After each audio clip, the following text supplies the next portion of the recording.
I've been working on an investigative reporting series exposing radical DEI programs in public universities, and this week's story is a blockbuster.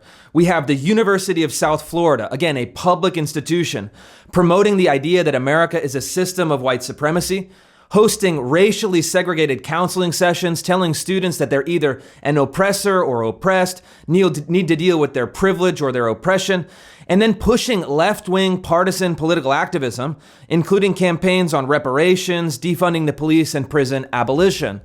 And the main idea behind DEI programming is really a bait and switch. They're taking something that sounds unopposable. Everyone wants diversity, everyone wants equality, everyone wants inclusion. But when you look under the surface and you uncover the actual documents, and in this case, I've uncovered hundreds of pages of original source material, you see something very, very different.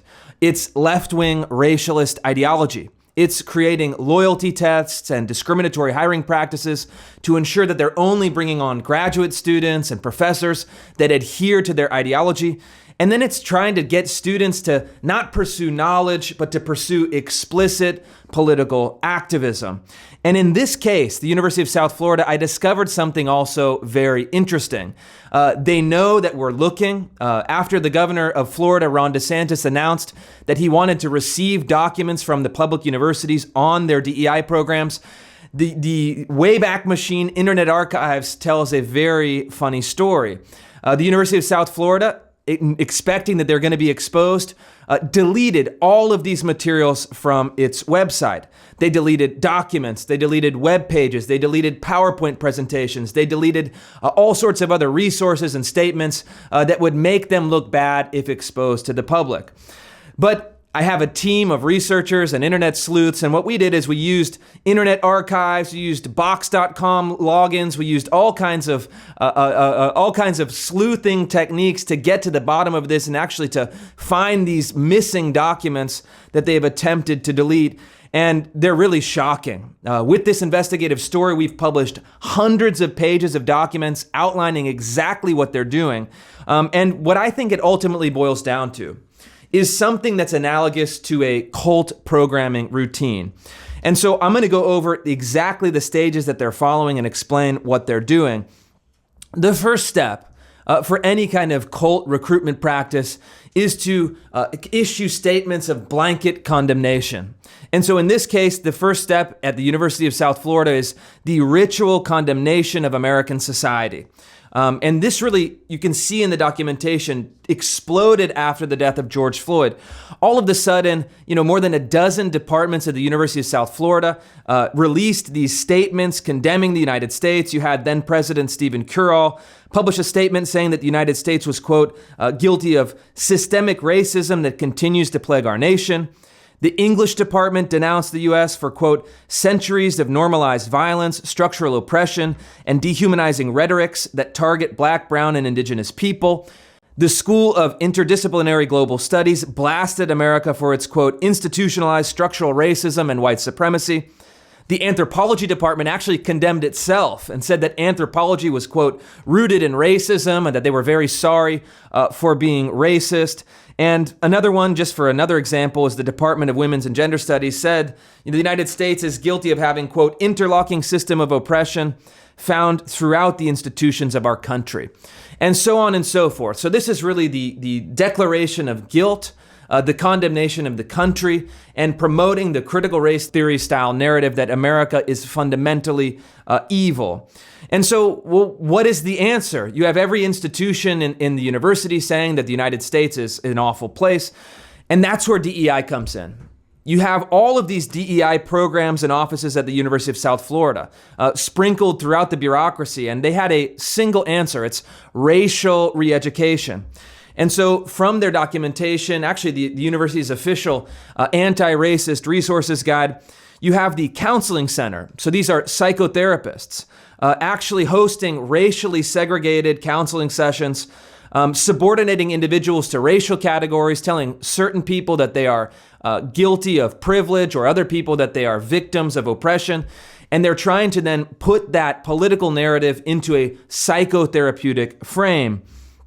And so the idea behind this, the concept that is outlined in the resources that were published by the Office of Multicultural Affairs, is very simple. It's saying that you need to have racial identity development or a form of racial reconditioning.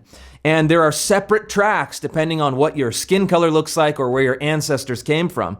And the premise of the program for what they call white identity development is very simple. They say that whites suffer from white privilege, white guilt, and white fragility. And in order to atone for this historic legacy of oppression, whites must enter a process of racial identity development and, quote, become an active anti-racist. And so what does this actually mean? They have all of these counseling programs, multicultural resources. They're promoting all of these documents. They're promoting this theory of racial identity development, which again is different depending on what your ancestors look like. The actual documents that they've published and promoted are very clear. They say that whites need to go through a period of disintegration, where they actually are confronted with their racism, they experience their white guilt, and they think, quote, I feel bad for being white. That's the first step, is to actually force a confrontation and to create a feeling of internal guilt and shame about their racial category. And after this identity is broken down, according to one of the resources that they promoted, whites will enter the phase of reintegration, thinking, quote, it's not my fault I'm white. And they start beginning to engage in left-wing political activism. The documents say they should start attending protests. They should start engaging in activism. They should start talking about these political issues that are related to their identity. And finally, as they engage in this process of identity development, they go through the stages of pseudo-independence and immersion, where the white students in this case, or white faculty, what have you, will engage in, quote, work against systems of oppression and use their privilege to support anti-racist work. And so this is really interesting, because the point of this is not to say, if you have feelings of guilt or turmoil or shame or personal inferiority or personal superiority that is unearned, we want to try to integrate your personality and get you to a point of being a healthy and well-integrated person. Actually, as a whole, that you have the psychological capacity to confront life's challenges. They're saying, no. The point of this psychological reconditioning is not to actually make you healthy as an individual, but to subordinate your individual identity to political activism.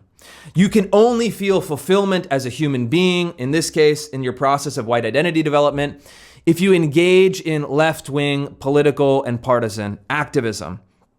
And the final step is really textbook cult programming. The final step of this scaffolded anti-racism progress asks the white disciples, the white students of this process, quote, does your solidarity last longer than a news cycle? Does your solidarity make you lose sleep at night? Does your solidarity put you in danger? Does your solidarity cost you relationships?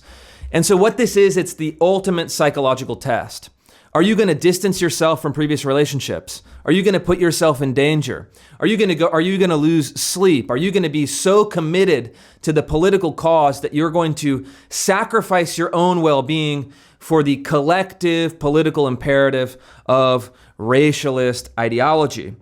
And so when you take all of this together, you realize that these DEI programs at the University of South Florida, and really at many universities, if not almost every public university in Florida, but also in other states, is doing something very, very dangerous. They're marshaling the bureaucracy, using the kind of smokescreen of soft language about inclusion to push really hardcore, divisive ideology, and then trying to use psychotherapeutic tropes and techniques in order to mold people, not for the pursuit of knowledge, not for the pursuit of psychological health, but for the pursuit of really nihilistic left-wing race and sometimes gender activism. And they make this very clear in the documents promoted by the Office of Multicultural Affairs at the University of South Florida. They say the goal is to convert participants into activism. They encourage the students, faculty, and staff at the university to read a series of resources that promote reparations, defund the police, prison abolition, these policies that are deeply unpopular, kind of sub 10% approval among the American people, certainly sub 10% approval among Florida voters. But they're saying we want to reject the Democratic will. We want to reject the beliefs of the public that funds our programs, reject the beliefs of Florida taxpayers. We're going to take bureaucratic control. We're going to push this under the surface. And when we get caught, we're going to try to delete all traces of evidence for what we're doing. Unfortunately for them, we found the documents. We're publishing the documents. We're exposing this ideology. And we're going to be working closely as policy advocates to defund and abolish DEI bureaucracies in every Florida public university. Governor DeSantis of Florida has made a signature policy proposal to do exactly that. And so my hope is that university programs like USF will not be here in the next 60 or 120 days. They will be relegated to the dustbin of history, and we'll look back on this pseudoscientific, divisive, racialist ideology as a kind of aberration, as a mistake that we once made, but we're going to correct it. And that's exactly what I hope happens in a short time.